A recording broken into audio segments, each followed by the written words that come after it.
Nikki, do you want to take a look at the sky? Yeah. So we've had like the sun move into Sagittarius a little while ago. Oh, Mercury just moved into Sagittarius not too long ago, like in the past couple days, finally made it through the galactic center. Um oh my God, yeah, I was having a little rough time. I feel like now that Mercury's like in the clear, it's kind of like this renewed sense of like optimism. We've got like this, you know, renewed sense of like connection and ideas, and we want to share philosophies and socialize a little bit more. But Mercury is square the lunar nodes, which it's just like I think today, tomorrow, and Mercury moves pretty fast. So um, the lunar nodes, I guess. I mean, in case you don't know what they are, like the North Node points to like our path of growth and experiences. The South Node is like, our old habits, what's familiar. So when Mercury squares those two things, it kind of highlights our emotional karmic patterns. Sometimes we, can stick our foot in our mouth. Maybe some things come up, today, tomorrow, that, are on repeat. Just things to kind of look out for. The North Node in being in Pisces is kind of softening our boundaries a little bit, especially with the Neptune there. It's kind of activating our imaginations. That South Node in Virgo wants us to, be more flexible and let go of like draining habits. It's kind of like saying, can you have the future that you're dreaming of? Like what's the reality? Let's make it match. Moon, I think, is in Aries today, right? Yeah. That is correct. Yeah. It's moving in Aries. And is it actually in Aries, or is it like in like Cetus? Like It is more like it is Cetus. very much an Aries, but Very I much. love these two in together, even with this fish of Pisces. So that's Yeah, I do too. I like that energy. It's like that, more like spontaneous, more like, you just feel more like compelled to like do more. It's just like propelled forward. I like that idea. I get more shit done when the moon is in Aries. But it can get a little I think it can get a little challenging though. You might butt heads and find some challenging things going on, especially with Mercury squaring the nodes. Like we still have Mars moving backwards into, Gemini. For me, I mean, that's kind of, I don't know. For me, it makes me a little bit more like emotionally unstable. I get a little shaky. I get a little bit more electric. Abby, you've told me when Mars is in Gemini, you actually get more focused. You get more like shit done. So I guess I'm it really on just fire right depends. now. Heck yeah. Yeah. Oh, you are too. Like, seeing you go. For me, like it's been a little bit different. It's a little bit scatterbrained. So, yeah, let's see. So maybe it's kind of like he'll be doing this. God, I don't know how long he'll be in retrograde I for. I think wrote it March, down. mid-March or Yeah, something. March. He'll be well into Gemini. I think he's just right on the cusp right now of Cancer and Gemini. Last I looked.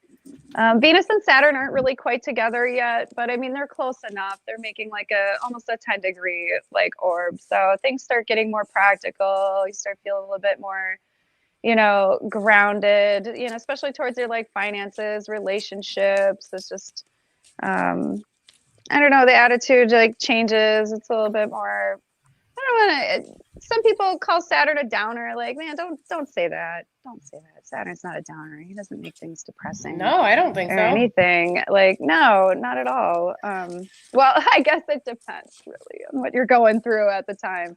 No, you're not depressed. This is the horoscope for like the entire world, right? Yeah, that's right. Yeah. Well, I don't want to shit talk Saturn, but like he's the irresponsible guy. He's watching out for you guys. So we still have like Jupiter in retrograde, and it just seems like he's like withholding all of his outward like riches. We're always like, Jupiter, like, come on, bless me, guru, Mr. Blessings guy. So he appears to be like withholding all of that stuff, but I mean, it's like the inner work that we're doing. There's a lot of like coming to terms and just with stuff, discovering new attitudes, beliefs towards our future. You know, that's really, you know, what that Saturn Jupiter contact is about. You know, it could this retrograde with Jupiter, I mean, could have you completely change your life path. You know, Uranus is still retrograding back into Aries. Actually, I think he might have actually made it back into Aries already. You know, and he's just kind of seeing, you know, showing us how we've been alienated, you know, from our freedoms, alienated from living a very practical life. And moving into Aries, like it kind of makes me worry a little bit because, you know, Uranus is like, he could be a little bit like of a wild card. He likes his freedom, you know, and when we get into Aries, we're looking at like their freedom of the will, our desires, and you know, maybe when he goes forward, it might get a little slingshotty. Things might start happening, but yeah, I don't know. It's just my like take on what I was seeing in the skies this week. I feel like it's kind of a little bit white bread, not as eventful. I mean, chances That's are, probably I mean, good. well, as soon as like the sun and all of the planets started moving into Sagittarius, I mean, I personally noticed myself getting into trouble, like mouthing off, talking about like, well, this is what I believe. This is what I think about religion, politics, all of the things that you probably shouldn't talk about like at work. And I ended up getting into a couple of fights with people, and oh my, and it was actually kind of kind of shitty actually. And I had to be like, okay, you know, I get it. You believe something completely different. I understand that. So I had to take in other people's philosophies, other people's like takes on things, and I've noticed that coming up a lot. A lot of people want to discuss what they believe, what they think, and I'm always open to it. So yeah, it's a bit of a learning curve the beginning of this lunar cycle for me.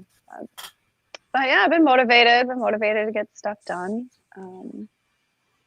Yeah. Me too. Yeah. Motivated to move. Yeah, I think Sag does that. I love Sag season because, dude, everything is so. Okay, I have a lot of Sagittarius friends, and they are fucking funny, man. They have like this dark humor that just makes me laugh so hard. Like I just can't even take it. It's like these Sag folks, and I've read this in books before, and I've heard people say it's like as if they looked back at they can look back at all the crazy processes that happened in Scorpio, and they just have jokes for it, and they can laugh about it. And I absolutely love and appreciate that about Sagittarius. It's a little bit more lighter than our Scorpio season. I'm grateful, very grateful for that.